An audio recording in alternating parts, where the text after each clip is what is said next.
Well, we've lost some minutes, folks, and I'm starting late, and this thing came on. I'm sitting here, and we lost. We went to the mountains.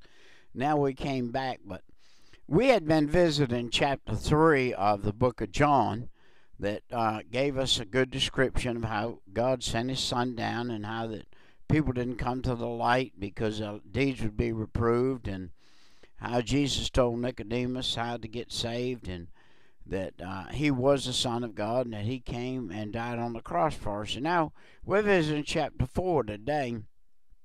In chapter 4, we're going to see a picture of, there's a place called Samaria, and the Jews did not go near that place. The Samaritans were half-breed people. They were people that were part Jew and part other people, and they were considered outcasts by the Jew in that day. Now let's remember, we got to go back to a day when the world was totally segregated. The Jews were one people, and everybody else was a Gentile. And the Jews were chosen people of God. They were God's chosen people. That's the truth now. They were God's chosen people. He said, I chose them. My first one was Abraham, and I came on through. But listen to this. Jesus, he was passing through by with Galilee, and the other disciples were with him. Now, remember, he had taken them with him. He said to them, therefore, when the Lord knew how the Pharisees had heard that Jesus made and baptized more disciples than the others, and this was, right after Nicodemus. Demas was the Pharisee that came to Jesus, Nicodemus was, and he went back and told all the other Pharisees how that he had seen him do that. And so Jesus himself baptized not any, but the disciples did. He left Judea, departed again to Galilee, and he must needs go through Samaria. Now it said he must needs go through Samaria. Now the only reason he needed to go through Samaria, folks, was because there was a woman going to be at the well down there, and he knew it. And he already knew that, and he had to go meet her. By the way, the disciples, they carried on around Samaria. There was a trip you could go around Samaria and not come near it. And you could go around it. And that's what they did. They went around it so that they would not have to go through it. But Jesus went on down in there. Then there came a woman of Samaria to draw water.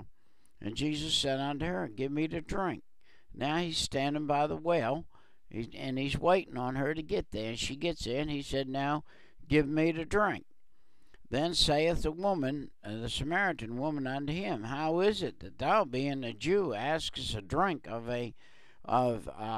that which is a Samaritan woman? For the Jews have no dealings with the Samaritans. She knew the Jews didn't have any dealings with a Samaritan, especially a man did not talk with a Samaritan woman, and especially at the 6th hour of the day, in the daytime. She was there drawing water because she was considered an outcast to the city because of the style of life that she had had. So she was drawing water at a time when the other people weren't.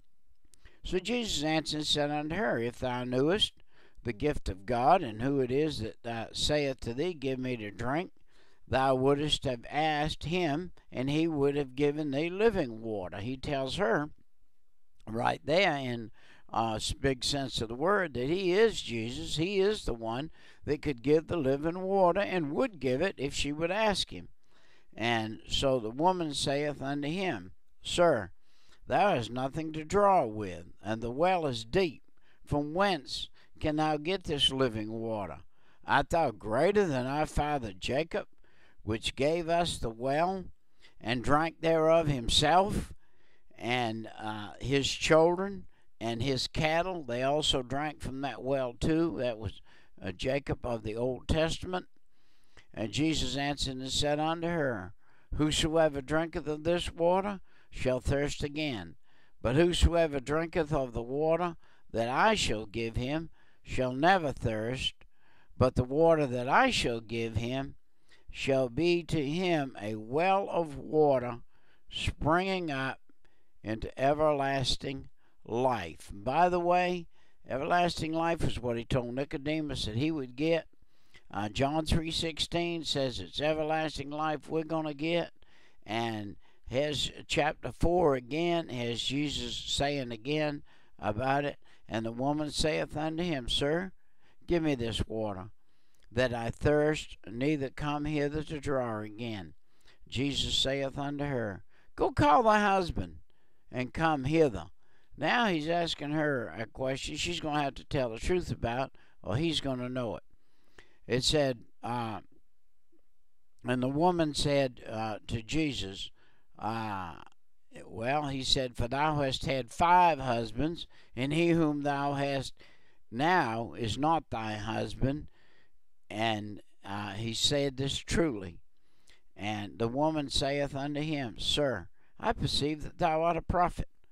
Our fathers worshipped in the mountain, and ye say that Jerusalem is the place where men ought to worship. Jerusalem was the place that God chose for the Jews to come to and worship, was in Jerusalem, and that's where they were supposed to be to worship. Jesus saith unto her, Woman, believe me, the hour cometh when you shall neither in this mountain nor yet in Jerusalem worship the Father. Ye worship ye know not what. We know what we worship, for salvation is of the Jews. He's telling her salvation was of the Jews, and it was at first, but Jesus was bringing it to the Samaritans. He was bringing it to the Gentiles. And God is a spirit, and they that worship him must worship him in spirit and in truth. And when he told her the hour was coming, what he was saying is the spirit and the truth was going to come. When Jesus went to the cross, he said, It's finished. And then he said, I go now to the Father. And he took his blood, he sprinkled it on the mercy seat. He sent the Holy Spirit. And he said in Acts 1:8, he said, Tarry until you be endued with power, and then you'll be witnesses unto me in Jerusalem, Judea, and the outermost part of the world. But you couldn't do it without the power. While Jesus was on the earth, the one Holy Spirit was in him, and he endued people with it periodically, but you couldn't carry it in you until he went to the cross and sent it back. Now, he shared some Holy Spirit with John the Baptist in his mother's womb. You remember when Mary and Elizabeth met, how the baby leaped in Elizabeth's womb, and the Bible said John the Baptist was born filled with the Holy Spirit, and that's when that happened, when they met Jesus and they were still in the womb. It said, The woman saith unto him, I know the Messiah is to come, which is called Christ. When he is come, he will tell us all things. And Jesus saith unto her, I that speaketh unto thee am he. Now, I'm going to tell you something right here, folks. This is worth dwelling on a few minutes. Here's a woman of Samaria that knew more about Jewish conditions and Jewish tradition than the Jews themselves did. She knew who Jesus was. She said, There's one coming. She had studied the Old Testament. She was prepared for him to come, even though she was a Samaritan woman. And Jesus told her about her husband. Let's see what Jesus did with her right here in a few minutes. And the woman saith unto him, Sir, give me this water, that I thirst no more, neither to draw. Jesus saith unto her, now listen to this, You go call thine husband, and come hither. And the woman answered and said, I have no husband. Jesus said, You say well that you have no husband. He said, For you've had those 5 husbands. And the woman saith unto him, Well, she wanted the water. And Jesus said unto her what he said. And then he said, now, listen to this. Verse 27, And upon this came his disciples, and marveled that he talketh with a woman.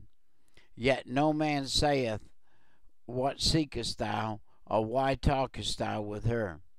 The woman then left her water pot, and went her way unto the city, and